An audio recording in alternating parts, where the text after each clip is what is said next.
Alright YouTube, welcome back.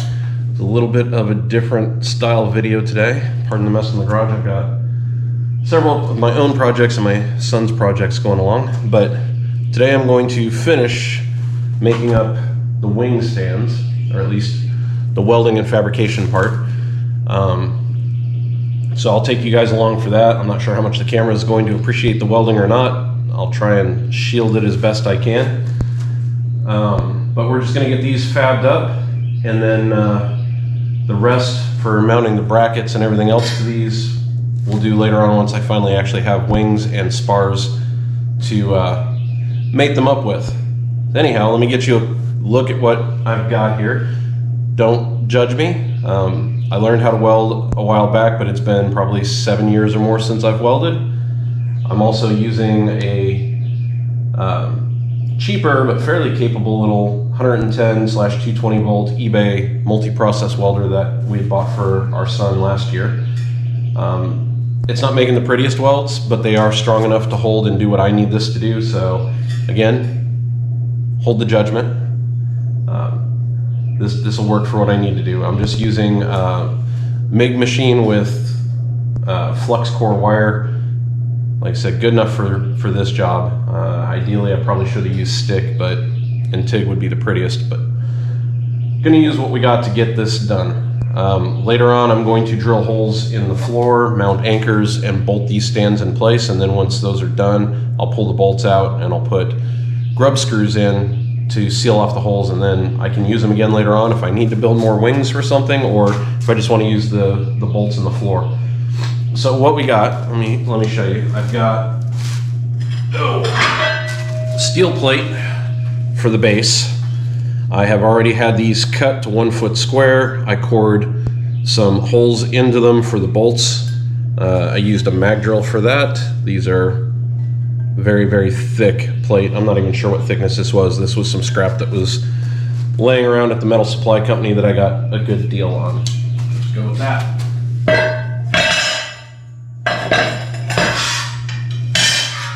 Here are the tubes. They are 2x4 steel tube, and they measure, let's find out what they measure.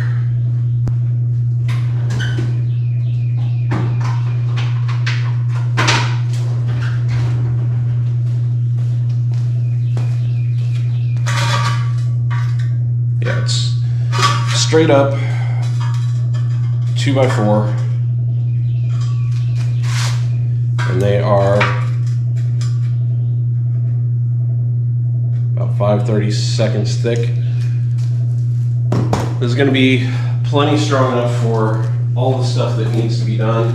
Lengthwise, I made them, if I can find a tape measure.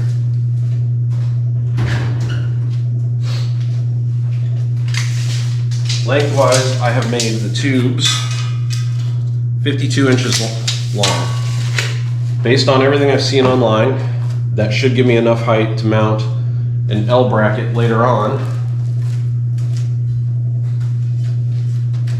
So, like this.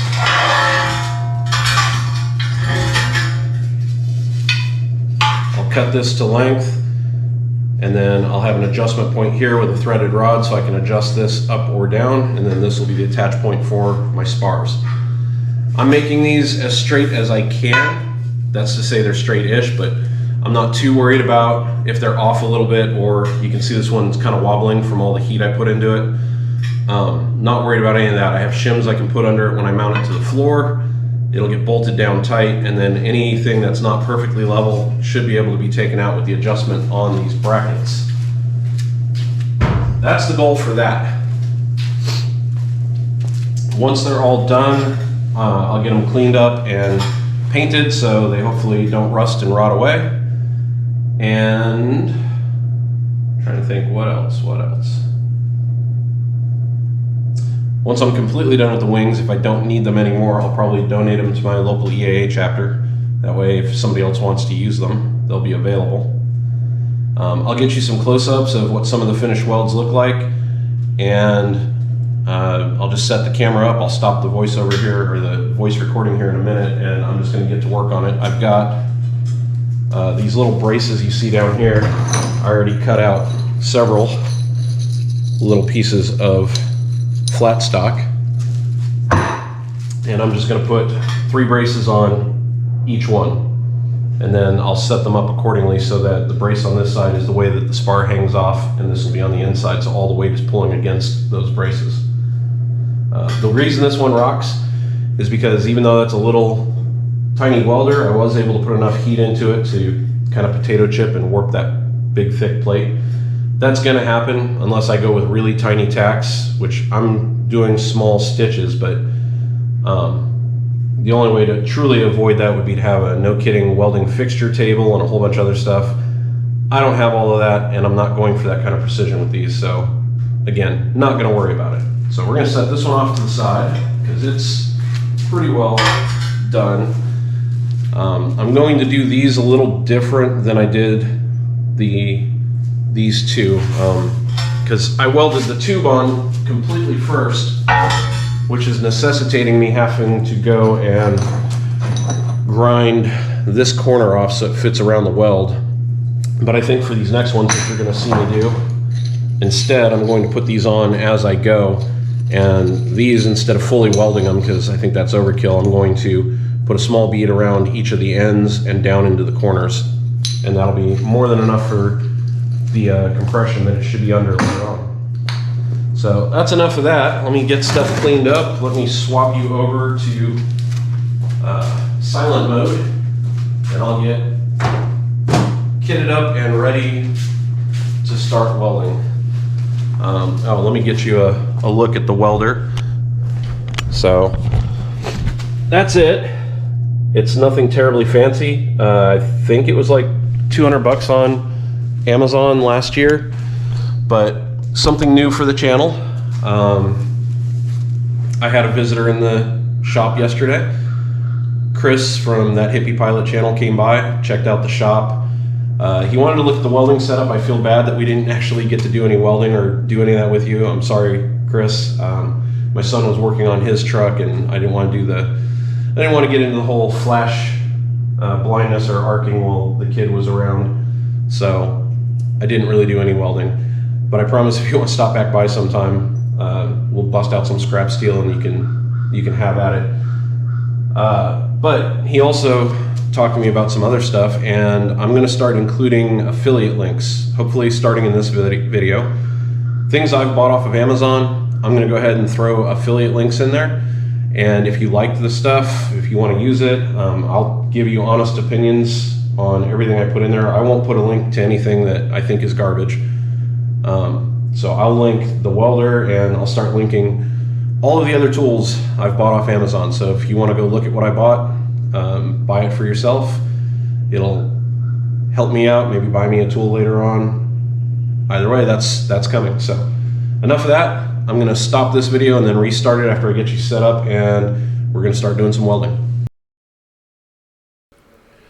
Alright, so now we're at the voiceover part of this. I apologize for the audio in the first part of the clip. I had a microphone on there, but apparently I still don't know how to tie that audio into the GoPro. So I tried to adjust accordingly.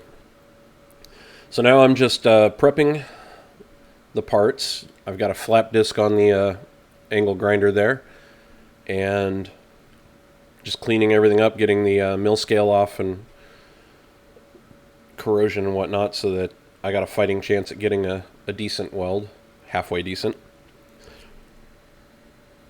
And yes, I absolutely made every excuse under the sun for why my welds look ugly earlier, and I'm perfectly fine with that.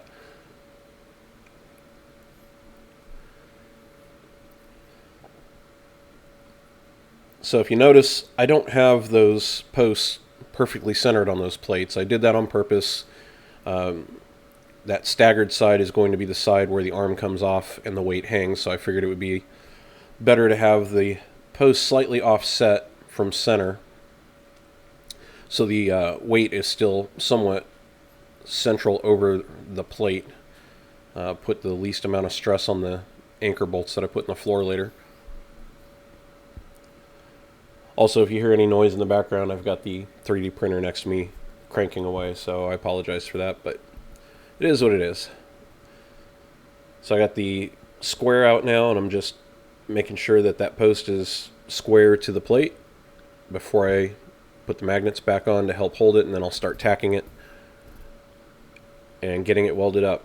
Now on this one, I did decide I was going to put those braces on and weld as I went. After doing this one this way, I went back to the original method, which was weld the post. What the setup is, so you can see it's on flux core wire. We got it set up for the right process. It's on AC 110 volts. That's what I've adjusted the speed to, and that's its settings. That's what I've been going with. That seems to be working the best with this setup. We'll see if that continues to hold true. All right, I'm not sure what's going to happen with the camera, so I'm going to try and block you guys from the actual arc while we do this. And then, yeah, we'll just go from there. Good times. Anyhow, I was trying to show you how I had the welder set up, and now we're up to the actual tacking part. I had a feed issue off a camera. I had to go straighten it out, which is why you see me looking back down there and messing with that thing. So now I'm just taking that first angle brace and figuring out where I want it, getting a magnet to help hold it in place. And then I'm going to go ahead and tack it. And those are small enough and thin enough that every time I tack them, they move a little bit. So I take that hammer and kind of peen them back into place. There you go. So it's straight-ish. That's the theme of this entire project, is straight-ish. Straight-ish and strong enough-ish. That sounds good. I'm very surprised the GoPro handled staring at the welding like that. Remains to be seen if I've caused any permanent damage to it or not, but worth it for the action photos. I did speed the video up. Most of these I think are 2 or 5 times faster, just so you're not sitting here watching all of it forever. So, yep, just burning in the welds now in between where those brackets are going to go on the front. And getting it placed in and tacked.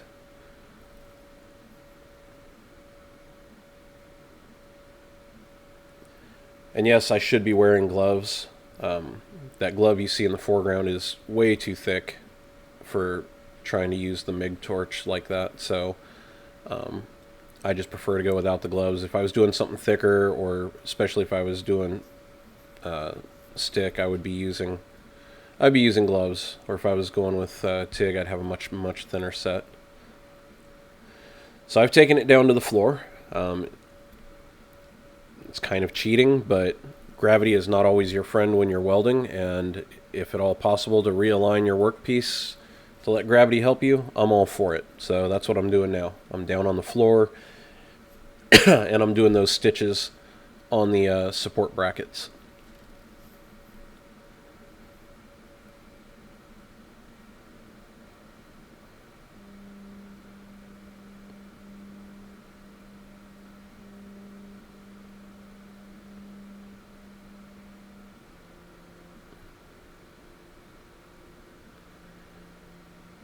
That's pretty much it. Now I take the wire wheel.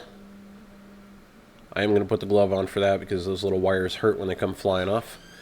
And then I'm just going to get that cleaned up and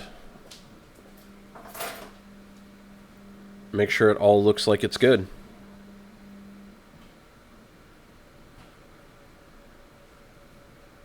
I'll stop here and get the camera down so you can kind of take a look at it, and then I'm going to post some photos here at the end so you can get a look at what they all look like finished. There it is. I did throw a straight edge across pairs of the beams. There's the weld before the gussets go on, and the straight edge ended up perfectly level, so something worked out. There's the gussets, and there's all 4 together. So Throw some questions down below, check out the links if you want to, and see you on the next one.